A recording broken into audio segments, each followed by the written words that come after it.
Hey guys, welcome to Farm Charm Chic. I'm Emily.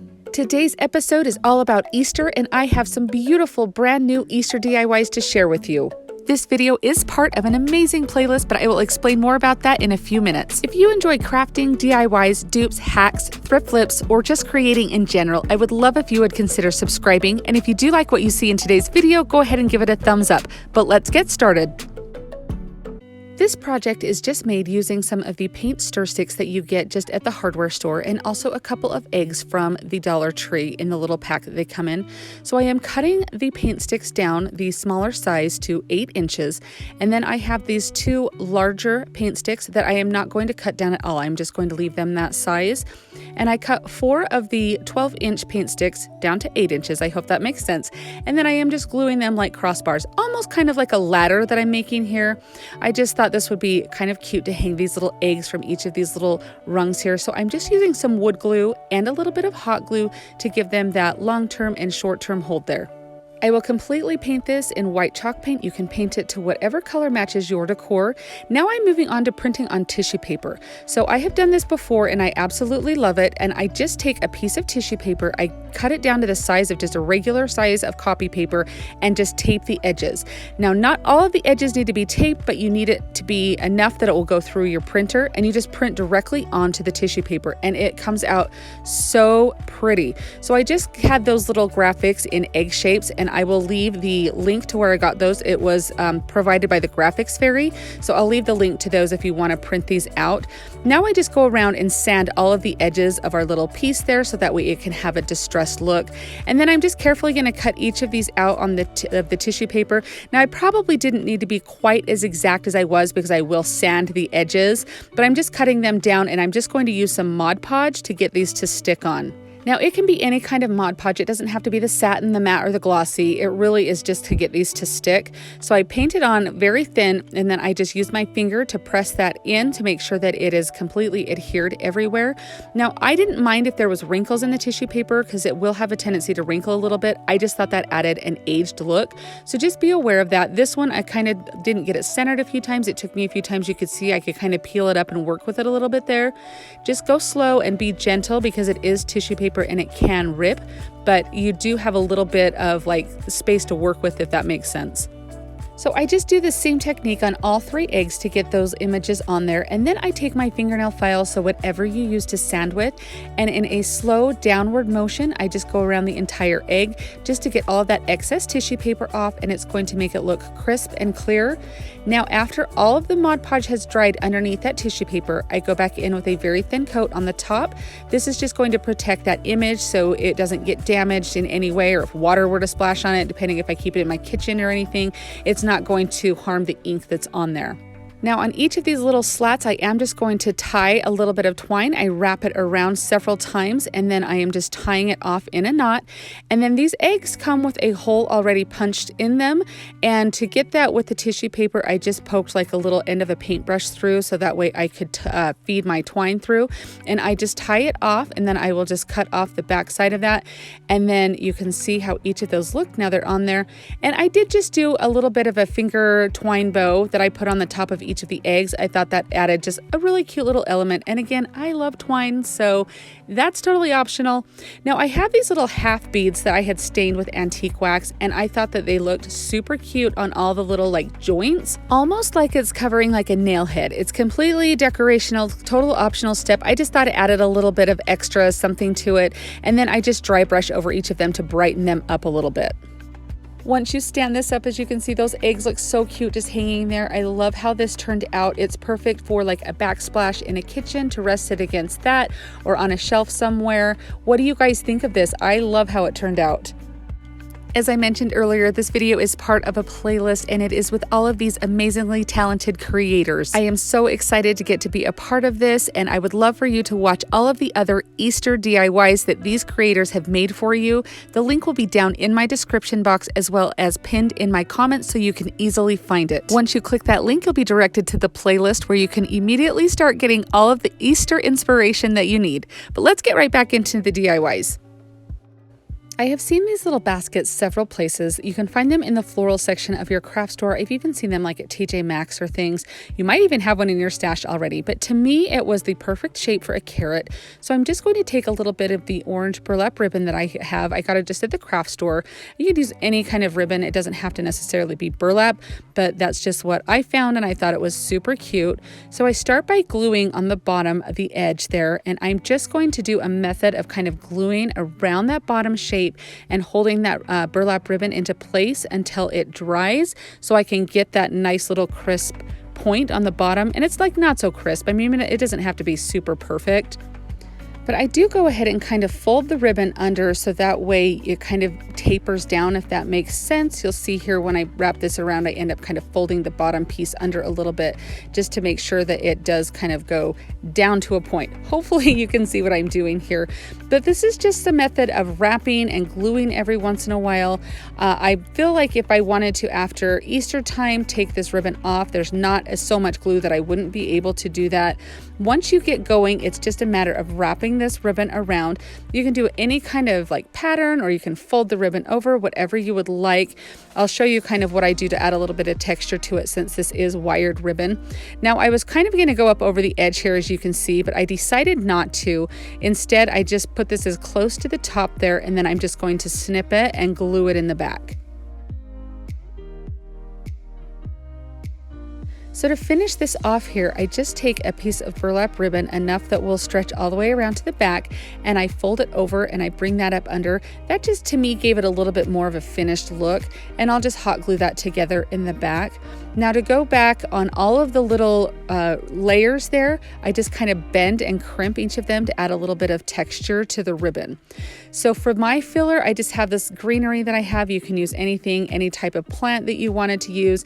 I just thought that was really cute to kind of be the little green top to the carrot.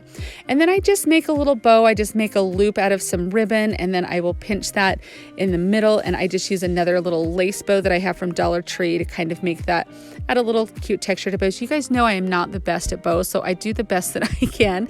So hopefully I'm explaining well what I did, because I can't tie bows. I do cut a length of ribbon and kind of bend it at an angle you can see there for the tails, and then I just kind of fold that over so the bow fits on it and glue it all together, and then I will just glue that onto kind of the side. I don't do it right in the center, I do it a little bit off side, and a bow would be completely optional. I just felt like it needed a little something extra, and I had this cute Dollar Tree ribbon and I thought it was perfect.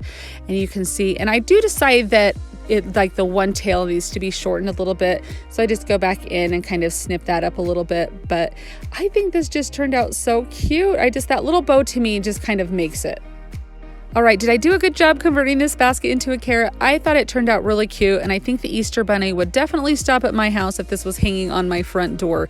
It would be so cute, also layered with another wreath. I just think this turned out really cute. I have acquired some different mason jars, different shapes from different eras, and I love to use them in decorating. Now, if you don't have any of like the antique mason jars or anything, that's totally fine. You can even just use a regular clear mason jar or any other kind of like vessel that you want to put flowers into. But I'm just cutting a piece of cardstock down that will fit into the middle and making a tube out of it. And I just use hot glue and tape. Now, if you have a paper towel holder that you want to use to do this, that would be perfect. I just didn't have a paper towel holder, and I didn't want to take all my paper towels off of it. So I just thought, I'm just going to make a little tube and do my own, and it worked out perfect. So I just slide that down in, and then I just add the candy around it. I'm doing some little jelly belly or jelly beans here, and then I just have some little bouquets of flowers, but you could use Dollar Tree flowers, you could use whatever you wanted. So I do one of each size, so that way I have one of my smaller jars and one of the taller jars. And at our house, we love to do the jelly beans, but we also love those Cadbury chocolate eggs. Those are my favorites. How about you? Do you have a favorite Easter candy? I mean, I like most candy, so I'm pretty easy to please, but let me know down in the comments what your favorite Easter candy is. I would love to see all of the different types that you guys all like. So with the smaller jar that I did with the jelly beans, I was able to just slip the tube in and pour the jelly beans around that, where this jar is a little bit taller, and I feel like the mouth, it was just a little bit more awkward than the smaller one. So I put my flowers in there and then poured the candy in around it. So either way is totally good. Didn't these turn out so cute? I just love them. It's such a great hack to have for different holidays, to do different types of seasonal candy and everything in them. And they're so fun.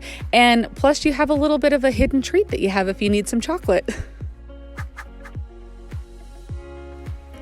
Don't forget that I'm on Instagram also. I love to meet new Insta friends, so I would love for you to come over and say hi, check out my page, and see all the latest projects that I'm working on. I'll be sure and leave a link down in my description box so you can easily find me. This hanging egg came from Dollar Tree, and it has this beautiful like wood grain almost to it. So I took the little hanging twine off and I just used a little plaster to fill in that hole. And then I am just taping off I want to do like a little ticking stripe on here. So I tape off the middle stripe there, and then I just using a little bit of paint, pounce on all of the edge of the painter's tape there, and go up that. And then once I have the edges done, I will fill in the middle. And then I'm just using a little bit of, and I always say this wrong, and everybody always tells me it's washi tape or washi tape. I'm not sure, and I'm sorry, I probably butcher it every time, but I just use that to make a crisp line so that way I can have my negative space. Hopefully that makes sense. You can kind of see what I'm doing here, but I'm just going to use that little pounce method to paint in the little sides of the ticking stripe. And now for the very satisfying feeling of peeling back that tape and seeing all of your stripes that you painted turned out and there's no bleed through or anything like that. That is absolutely the best when you're crafting. I'm sure if you've done stripes before, you know what I'm talking about. I have this cute little bunny from Hobby Lobby. I was just there yesterday and still saw them in the store, so hopefully yours has some too. But any bunny that you have would absolutely work to do this. I'm just using some little wooden discs that I glued onto the back of the bunny, and I'll put the glue onto those. That's going to give it a sturdy hold with that galvanized metal, and it pops it out like a three-dimensional look. It makes it look much more high-end than if it was just flat on there. And I'm just making a little finger twine bow. I thought it looked really cute to add that on there. Again, you guys know how I am with twine. I just love it. So, whatever kind of bow you would want to make, if you wanted to put it up by the ears, make it a little Mrs. Bunny instead of a Mr. Bunny, whatever you want to do. I'm just going to tie off the middle of the twine though, and then I will just glue that bow right onto his neck for his little necktie. Now you could glue some twine on the back if you wanted to hang this somewhere or rest it against something. I wanted it to stand up on its own, so I am just taking 3 tumbling tower blocks and gluing them edge to edge. And then I will take some glue and glue that on one of the other edges of this, like the end, and then I will glue it onto the back of my egg, and I will kind of prop my egg up so I can make sure that it's not going to be leaning forward or tipping over or anything, and let that dry just a little bit. And then I actually go back in and put hot glue on the top of those, and I glue 3 more tumbling tower blocks on in the opposite direction to make it just a little bit more sturdy. Hopefully that makes sense and you can see what I did there. Here's this little egg. It is so cute. I feel like it is very like French farmhouse. I absolutely love this. It's so simple. That little pop of purple gives it the perfect little Easter touch and little pop of color. Let me guys know what you think of this down in the comments. Have you guys seen these all over the place? I feel like I have. They are called a sugar mold, and I've seen a lot of people put candles in them and things. I found some at antique stores, at flea markets, vintage market days, all sorts of different places. I found this one on Amazon, and I will leave a link down in my description box, but I love doing different things with them. So I'm just taking a little bit of Spanish moss, and I'm just going to stick that down into each one of them. This is just going to kind of fill up that space in the bottom, and I thought the Spanish moss would look really, really cute. Now, if you've purchased any of these with candles in them before and you use the candles, you can definitely, there's lots of techniques to get the wax out so you can use them to decorate with. I'm just going to take some carrots, and I'm just showing you that it doesn't matter where you get your carrots or what kind you use or if they're homemade. Those are from Dollar Tree. Hobby Lobby has some cute carrots. All the craft stores do, really. Or if you just have some that you've used in your decor before. But however you get your carrots, you're just going to take one for each of these little molds here, and you're just going to stick them in. I kind of like to angle them a little bit different so they're not straight up and down. That's just a matter of personal preference. But I'm just going to take a little bit of reindeer moss, and I'm just going to tuck that in around. That adds just a little bit of a greenery color there. And so that way it just kind of adds a little different element. You do have the option of gluing all of this in to have it stay in there, so that way it will be more permanent, but I want to be able to change mine out, so I did not glue any of mine in. It's just all resting in there. I have this cute little fresh carrot sign that I picked up at Hobby Lobby. I have seen little tiered tray signs like this anywhere, so if you had a cute little one for spring or different holidays, it would be fun to use. The sugar molds are naturally like tapered at the bottom of it, and so I wanted it to kind of sit flat rather than be at an angle. So I glue a tumbling tower onto the block, and then I had a little gouge in the frame, so I just used a Sharpie marker, and I also used a Sharpie around the edges of the tumbling tower block, so you wouldn't be able to see the light color of it. It would just look black. And I just use a minimal amount of glue to make sure that that stays. But I'll also be able to remove it when I do something else. But look at how cute this turned out. I love this.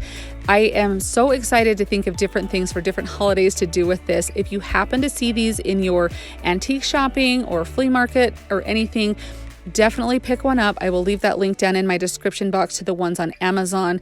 I just think they are so cute, and I'm going to have so much fun decorating with it.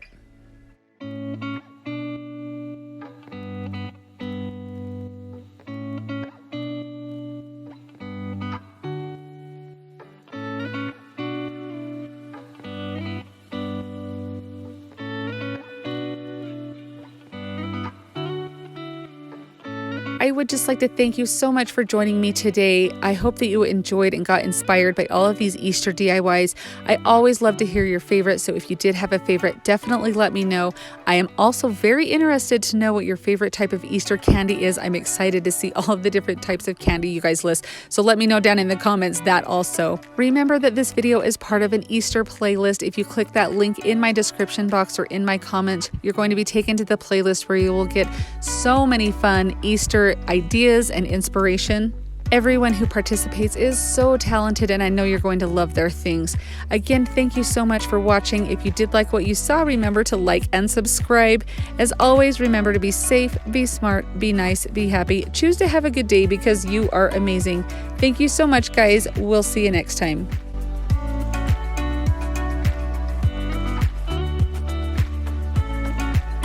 If you enjoyed the video that you just saw, here's another one that you might enjoy. And as always, remember to like and subscribe.